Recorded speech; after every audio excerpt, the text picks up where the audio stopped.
बाद लोकसभा में वजीर आजम प्रधानमंत्री ने एक ऑल पार्टी मीटिंग बुलाई थी और उस ऑल पार्टी मीटिंग में जितने पॉलिटिकल पार्टीज लोकसभा राज्यसभा में उन सबको दावत दी गई थी। उस ऑल पार्टी मीटिंग में ये एजेंडा था कि one nation one election, what more needs to be done to strengthen the democracy of India, हमारी लोकतंत्र को मजबूत करने के लिए और क्या करना चाहिए, और एक तीसरा पॉइंट था मुझे याद नहीं आ रहा। तो उसमें जितने पॉलिटिकल पार्टीज थे उन सब ने तकरीबन, जो मेरा मेमोरी अगर मेरी राइट है, तो सब ने एग्री हो गए थे वन नेशन इलेक्शन के लिए, सिवाय हमारी पार्टी के। जब मैं था और येचुरी साहब, और मैंने वन नेशन वन इलेक्शन को संविधान के बेसिक स्ट्रक्चर के खिलाफ करार दिया था और कहा था कि प्रधानमंत्री ये चाहते हैं कि देश में सिर्फ उनकी पार्टी मजबूत रहे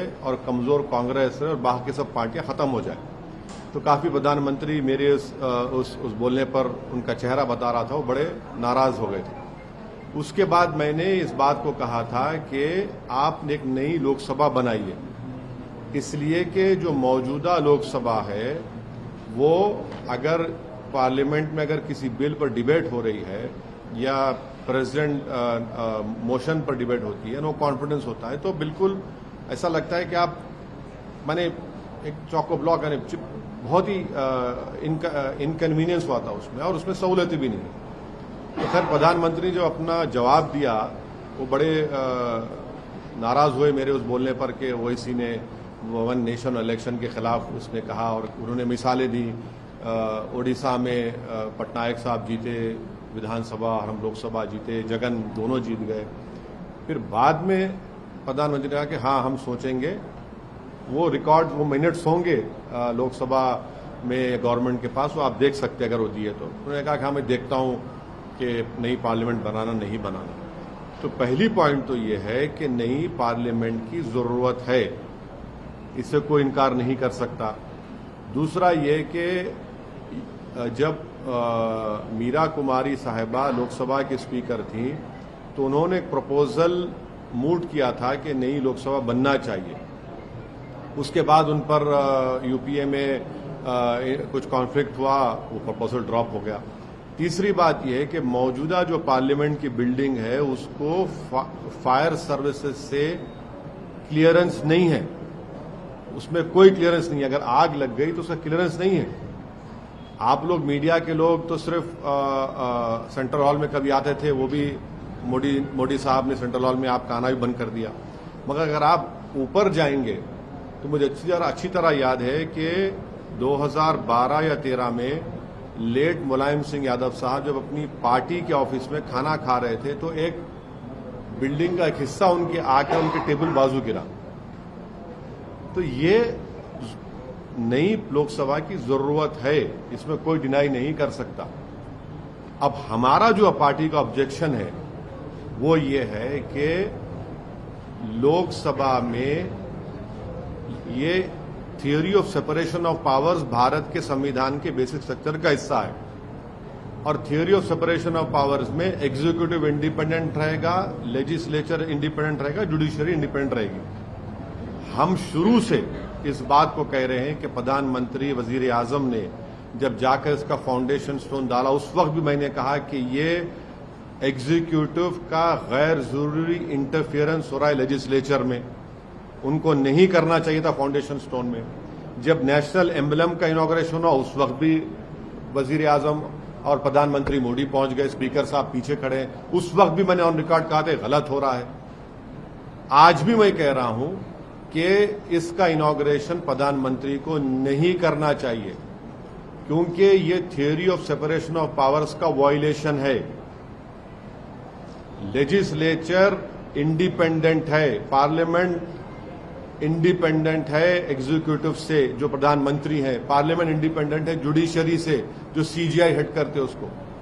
तो इसीलिए हम इसका अपोज कर रहे हैं कि प्रधानमंत्री को, वजीर आजम मोदी को इस नई पार्लियामेंट की बिल्डिंग का इनॉग्रेशन नहीं करना चाहिए, क्योंकि ये theory of separation of powers का ग्रॉस वायलेशन है। ये स्पीकर के डोमेन में, लेजिस्लेचर के डोमेन में एग्जीक्यूटिव इंटरफियर हो रहा है। दूसरी बात यह है कि ये जो अपोजिशन पार्टीज के लोग हमसे कोई कांटेक्ट नहीं किए, हमारी पार्टी से, अब क्यों नहीं किए वो उनसे पूछ लीजिए, क्योंकि उनकी नजर में हम अछूत हैं, अनटचेबल हैं हम। मगर वो लोग जो बोल रहे हैं कि प्रेसिडेंट को करना चाहिए, वो भी गलत है। वो गलत है, इसलिए गलत है क्योंकि आर्टिकल 53(1) पढ़िए आप लोग। आर्टिकल 53(1) ये कहता, the executive power of a union shall be vested in the president and shall be exercised directly or through officers subordinate to him in accordance with this constitution. 53(1) तो वो तो प्रेसिडेंट भी तो एग्जीक्यूटिव का हिस्सा है, पढ़ते नहीं है ये लोग। इसीलिए हम कह रहे हैं कि स्पीकर कस्टोडियन है लोकसभा का और स्पीकर को करना चाहिए। हम देश के वजीर आजम से, प्रधानमंत्री से ये डिमांड करते हैं कि आप पीछे हट जाइए। आपका तो नाम आ जाएगा फाउंडेशन स्टोन में, इनॉग्रेशन स्पीकर ओम बिरला साहब करने दीजिए और पूरी देश को मैसेज दीजिए कि आप theory of separation of powers को मानते हैं, आप संविधान को मानते हैं और बेसिक स्ट्रक्चर को आप मानते हैं। ये हमारा ये कहना है इस पर। और सुनिए, क्योंकि प्रधानमंत्री अगर राजी हो जाते हैं कि स्पीकर ओम बिरला इस कांग्रेस इनॉग्रेट करेंगे तो एमआईएम पार्टी उसमें उस फंक्शन में जाएगी। अगर प्रधानमंत्री हमारी बात को नहीं जाएगी तो हमारा मानना यह है कि प्रधानमंत्री एग्जीक्यूटिव के तौर पर वो theory of separation of powers को कमजोर करना चाहते हैं, वो लेजिस्लेचर के डोमेन में हावी होना चाहते हैं और ये हमारे बेसिक कॉन्स्टिट्यूशन के, संविधान के बेसिक स्ट्रक्चर का हिस्सा है। ये संविधान के लिए भी ठीक नहीं है, ये theory of separation of powers के लिए ठीक नहीं है, ये इंडिपेंडेंस ऑफ लेजिस्लेचर के लिए ठीक नहीं है। अगर प्रधानमंत्री वजीर आजम बजिद हैं कि मैं ही करूंगा इसका, तो फिर हम इस फंक्शन में शिरकत नहीं करेंगे। तो सावरकर के जन्मतिथि पे कर रहे हैं, अगर ओम बिरला करते हैं तभी भी जाएंगे सावरकर को? अब पहले तो आप पूछ लीजिए प्रधानमंत्री से कि वो असदुद्दीन ओवैसी की इस बात को मानेंगे या नहीं मानेंगे। जब अगर वो पब्लिकली कहेंगे कि ओम बिरला साहब स्पीकर है और वो इनॉग्रेट करेंगे, तो फिर आप आकर हमारे सामने माइक पकड़ के खड़े हो जाइए, हम आपको बता देंगे। सर, एक वहां पर अमित शाह जी ने भी प्रेस कॉन्फ्रेंस किया और जानकारी दी है पार्लियामेंट्री रीडिंग के बारे में। वहां पर एक हिस्टोरिक सेनेगल, ये तमिल शब्द है, एक राजदंड जैसा है, उसको स्थापित किया जाएगा इस पार्लियामेंट बिल्डिंग में। क्या किया जाएगा? बेसिकली एक राजदंड जैसा है, गोल्ड का बना हुआ है, हाँ, उसको स्थापित किया जाएगा स्पीकर के चेयर के साथ। ये जब जहाँ से ब्रिटिशर्स जा रहे थे उन्होंने उसको सौंपा था प्रधानमंत्री उस समय के नेहरू जी को, और अब उसको यहाँ पर पार्लियामेंट बिल्डिंग में स्थापित किया जाएगा। अच्छा। इस कदम को आप कैसे देखते हैं? इसका स्वागत करेंगे आप? हिस्टोरिकली सिग्निफिकेंट एक आर्टिफैक्ट को वहाँ स्थापित करना, वो क्या होगा? वो क्या होगा? वो गदा के जैसा। गदा कैसा होगा? आप गदा को इस्तेमाल कर रहे हैं एग्जीक्यूटिव के लेजिस्लेचर के ऊपर। अरे भाई, हम आपसे क्या कह रहे हैं? आप गदा आप सुन जाए। मैं समझ गया। मैं अमर चित्रा कथा में पढ़ा हूं अपने बचपने में, जानता भी हूं। मगर आप theory of separation of powers को क्यों मारना चाह रहे हैं? बेसिक स्ट्रक्चर को क्यों मारना चाह रहे हैं? आप लगा तो रहे हैं, आप तो सजदा भी कर दिए थे जब पार्लियामेंट गए थे। मगर पार्लियामेंट की खूबसूरती यह है कि theory of separation of powers, अगर प्रधानमंत्री ऐसा इनॉग्रेट करेंगे और स्पीकर को पीछे कर देंगे, तो सवाल मोदी और ओम बिरला साहब का नहीं है, ये एक प्रेसिडेंट बन जाएगा गलत, जो हर प्रदेश में, हर स्टेट में हर चीफ मिनिस्टर बोलेगा कि नहीं स्पीकर कुछ नहीं, मैं हूं। तो फिर इंडिपेंडेंस ऑफ लेजिस्लेचर का क्या होगा? ये पॉइंट है। और आर्टिकल 53(1) पढ़ना चाहिए अपोजिशन पार्टीज को, और बोले जा रहे प्रेसिडेंट करें। अरे प्रेसिडेंट तो एग्जीक्यूटिव का हिस्सा है भैया, पढ़ा करिए थोड़ा आप लोग। आप हमसे नफरत करते हैं, करिए, कोई बात नहीं, मतलब पढ़ लीजिए। प्राइम मिनिस्टर ऑस्ट्रेलिया में विजिट कर रहे हैं, वहां के प्राइम मिनिस्टर ने उनको बॉस बुलाए कि आपके बॉस कौन है? आप लोगों के बॉस कौन है? हमारे एडिटर इन चीफ हमारे बॉस जनता है। आप लोगों के बॉस कौन है? आप पूछ लीजिए अपने आप से। जानते हैं पप्पा जी हैं आप लोगों के बॉस। हमारे बॉस जो है जनता है, जनता हमारे कोर्ट डाली। अब वो बोले नहीं बोले मेरे को क्या करना है, उनसे जाके पूछिए ना। 12 घंटे का सफर है, चले जाइए प्लेन में।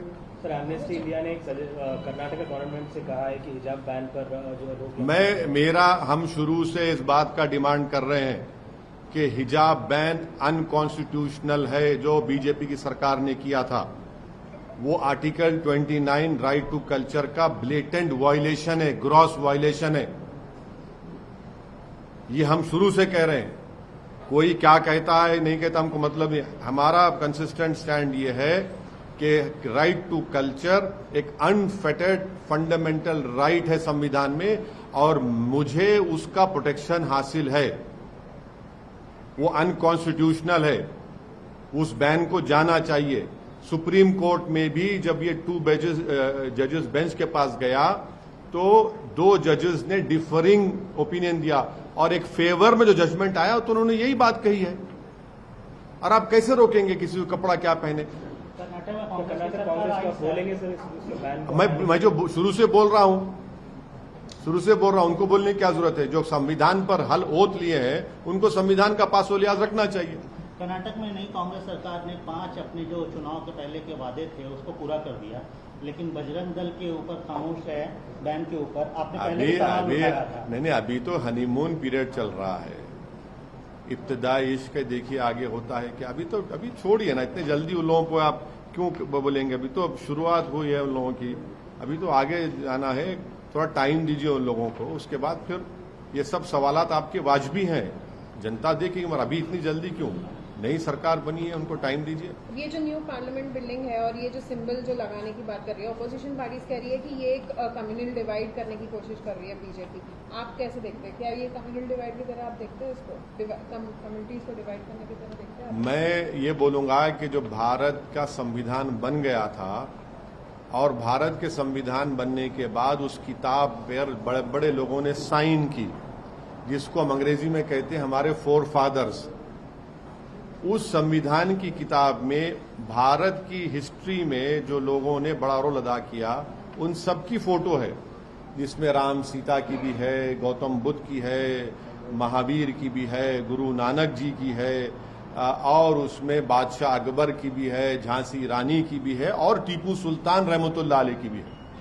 वो किताब तो पार्लियामेंट के लाइब्रेरी में मैं देख के आऊं, आज भी है। अब उसको क्या करेंगे आप उसको क्या करेंगे? और दूसरी बात, ये देश का जो संविधान है वो किसी रिलीजन को मानता नहीं है, वो सब रिलीजन को सेलिब्रेट करता है। और अगर बीजेपी इस देश को 1 नेशन 1 रिलीजन 1 कल्चर 1 लैंग्वेज के लाइन पर लेके जा रही है, तो फिर ये तो आप उन लोगों को धोखा दे रहे हैं जिन्होंने इस देश की आजादी में अपनी जानों को कुर्बान किया था। बाबा साहब अंबेडकर ने जब संविधान में बात की थी, लिबर्टी, इक्वालिटी, फ्रेटर्निटी, जस्टिस, ये प्रियम्बल क्या है? ये इसको समझने की जरूरत है। क्या लगता है सर, नए पार्लियामेंट बिल्डिंग में समान आचार नागरिक संहिता, यूनिफॉर्म सिविल कोड का बिल गवर्नमेंट लेके आएगी? प्रॉब्ली फर्स्ट बिल हो सकता है। अब नहीं मालूम कि क्या क्या लेकर आएंगे, नहीं लेकर आएंगे, मगर हम फिर से देश के वजीर आजम से, प्रधानमंत्री से डिमांड करते हैं कि आपका नाम तो प्लैक पर आ जाएगा, वो रहेगा भी, मगर इनॉग्रेशन स्पीकर लोकसभा ओम बिरला साहब से करवा दीजिए। तो दिल बड़ा करिए ना, दिल बड़ा करने में क्या हो जाएगा? आप बाजू ठहरिए खैंची से, ओम बिरला साहब काट देंगे उसको, और क्या है उसमें बुरी बात क्या है? कभी कभी सेकेंडरी भी तो हो जाइए। हर चीज में आप आगे रहेंगे तो कैसा होगा? ये तो theory of separation of powers का मामला है।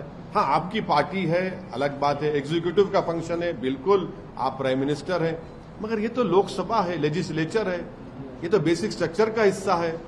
इसमें भी आप सामने रहेंगे तो कैसा होगा बताइए? फिर संविधान पर आपने ओथ लिया है, आपने तो सजदा किया है पार्लियामेंट के सामने, आपने संविधान को चूमा है। सर, एक और इम्पोर्टेंट जो बात चल रही है आजकल ऑर्डिनेंस को लेकर के, दिल्ली सरकार वर्सेस सेंटर, जिस प्रकार से सेंटर में ऑर्डिनेंस। देखिए, सुनिए, ऑर्डिनेंस जो लाया गया है सुप्रीम कोर्ट के जजमेंट के बाद लाया गया है। लीगली सरकार को राइट है ऑर्डिनेंस लाने का, मगर एथिकली उनको राइट नहीं था। लीगली तो राइट है, एथिकली उनको राइट नहीं था। जब सुप्रीम कोर्ट ने कह दिया तो आपने ऑर्डिनेंस ला लिया, उनको लीगली राइट है। अब हम ये पूछना चाह रहे वो हमारे छोटे रिचार्ज की पार्टी से कि आर्टिकल 370 जब पार्लियामेंट में आया था तो आपने बीजेपी को सपोर्ट क्यों किया? आज आप रो रहे हैं, आज आप रो रहे हैं। कल हम जब पुकार कर कह रहे थे कि आपने सपोर्ट क्यों किया 370 का। 370 को जो निकाला गया है वो कॉन्स्टिट्यूशनल ब्रीच है। आपने जम्मू कश्मीर लद्दाख को अलग अलग कर दिया। जब आपने सपोर्ट किया था, नहीं किया था, दिल्ली के मुख्यमंत्री की पार्टी ने, आपने सपोर्ट किया था,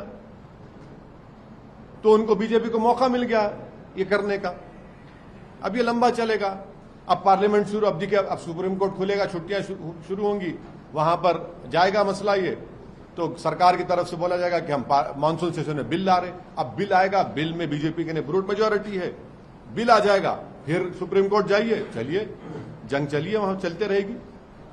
ये देखिए आप, व्हाट अंग्रेजी की कहावत है, what goes round comes around, ये उनसे हुआ है। आप 370 क्यों सपोर्ट किए बताइए? 370 आपने सपोर्ट किया ना, नहीं किया? अगर आप उस वक्त आपको ख्याल होता कि आप खुद यूनियन टेरिटरी में हैं और एक स्टेट को तोड़कर यूनियन टेरिटरी बनाया जा रहा है, तो आपके तो कान खड़े होना चाहिए थे कि तो हमसे भी होगा, ये सांप हमारे गले में डाला जाएगा। मगर आपको बड़ा, आपका सो कॉल्ड नेशनलिज्म पर आपको चलना था। सर फिर से गाली पॉलिटिक्स हो रही है। अधीर रंजन चौधरी ने प्राइम मिनिस्टर को पागल मोदी बोल के बोला है। कौन? अधीर रंजन चौधरी। अब जो बोल रहे हैं उनसे पूछिए। मुझे तो इतनी गर्मी नहीं हो रही है, गर्मी जरूर है मगर इतना तो गर्मी नहीं होनी चाहिए। वो जो बोल रहे हैं उनसे पूछिए कि उन्होंने क्यों कहा है भाई, किस मूड में कहा है, क्या कहा है। मैं कैसा बोलूंगा? मैं तो ये कह रहा हूं कि प्रधानमंत्री दिल बड़ा करके स्पीकर लोकसभा से कह दें कि आप इसका इनॉग्रेट कर दीजिए, खत्म होगी बात। सर कभी न कभी आप भी अब ये नए पार्लियामेंट में जाएंगे? हाँ जाएंगे, बराबर जाएंगे। मैं अरे उस ऑल पार्टी मीटिंग में तो मैंने ही कहा था, सुनिए मैंने ही कहा था कि नई बिल्डिंग बनाइए। और उस मीरा कुमारी ने प्रपोजल भी उस वक्त यूपीए ने किया था, बाद में ड्रॉप हो गया वो।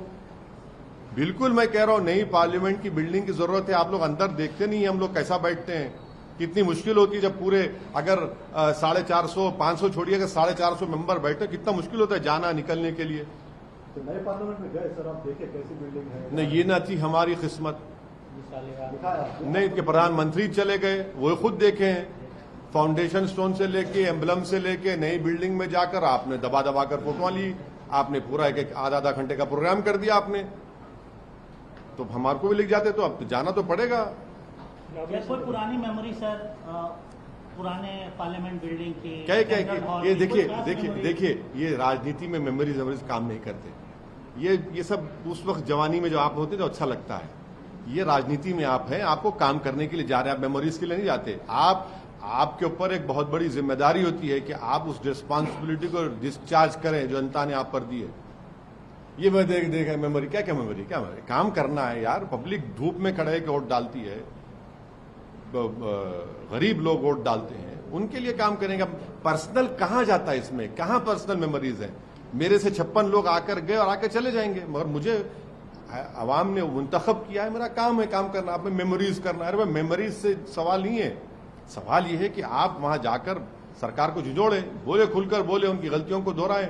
और आप वहां पर फ्लोर ऑफ द पार्लियामेंट में जा रहे हैं, बाहर बोल रहे हैं बीजेपी को हटाओ, और यूएपी का कानून आ रहा, कांग्रेस बीजेपी मिलकर पास करा रहे हैं। 370 का कानून आ रहा, आप बीजेपी को सपोर्ट कर रहे हैं। दिल्ली हाईकोर्ट ने कहा कि फॉरेन फंडिंग गलत है, एक्शन लो कांग्रेस बीजेपी पे। रेट्रोस्पेक्टिव लॉ ला रहे तो कांग्रेस बीजेपी मिलकर वोट कानून बना रहे। यकीनन वो एक पुरानी बिल्डिंग है, तारीखी बिल्डिंग है। उस बिल्डिंग की सबसे बड़ी खुसूसियत और अहमियत हमेशा रहेगी कि उसमें संविधान को बनाया गया था, उसमें भारत के आईन को, कॉन्स्टिट्यूशन को बनाया गया था। उसमें बाबा साहब अम्बेडकर ने नहीं मालूम कितने हजारों घंटे बैठकर उस डॉक्यूमेंट को लिखा, उसमें अपना खून पसीना उसमें बहाया उसमें। तो यकीनन उस बिल्डिंग की तारीखी अहमियत, खुसूसियत बराबर रहेगी। जितने उसमें एमपीज रहे वो बड़े उनके यादगार लम्हात होंगे। बट ठीक है भाई, ये तो ये तो ऐसा है ना कि 5 साल के लिए फिर आप अवाम में जाते हैं, अवाम आपको मुंतखब करी, फिर आप जाते हैं। बिल्डिंग कुछ हो, बिल्डिंग को देखकर काम नहीं करना चाहिए, जिम्मेदारी को देखकर काम करने की बहुत बड़ी जरूरत है।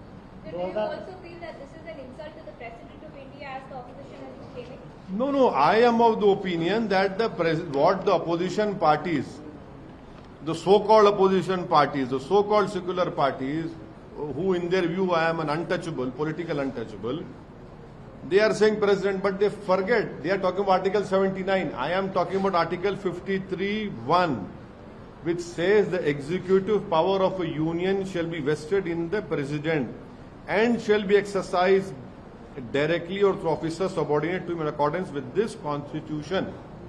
So president is part of executive. That is why I have been saying that it is the speaker of the Lok Sabha who is the custodian of the parliament, and the theory of separation of powers clearly tells us that legislature is independent of executive and judiciary, and in the theory of separation of powers is part of the basic structure of our constitution. The Prime Minister should not enter into the domain of legislature.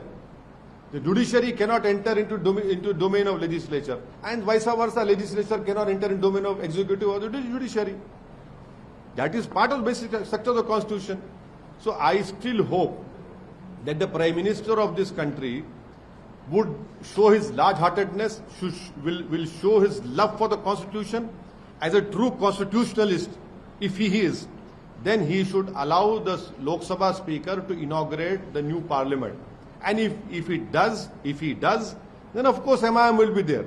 But if the parliament is hell-bent on inaugurating because he wants to inaugurate everything, because the BJP believes that nothing happened before 2014, if the Prime Minister does that, then we will be compelled to not to attend that function.